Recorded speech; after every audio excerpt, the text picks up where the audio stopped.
Seperti yang kita ketahui, kasus COVID di Indonesia semakin hari semakin mengalami peningkatan.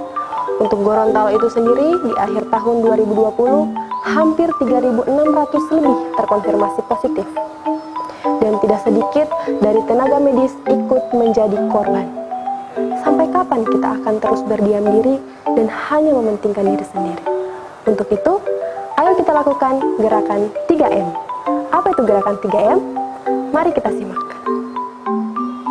Gerakan 3M yang pertama, yaitu memakai masker.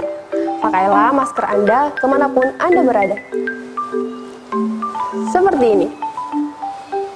Masker yang dianjurkan yaitu masker kain 3 lapis atau masker medis. Dan jangan lupa cuci masker kain Anda setelah Anda menggunakannya.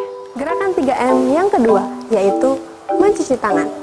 Mencuci tangan dengan sering dan benar merupakan cara kita untuk memutus rantai penyebar virus dengan menggunakan air dan sabun atau hand sanitizer.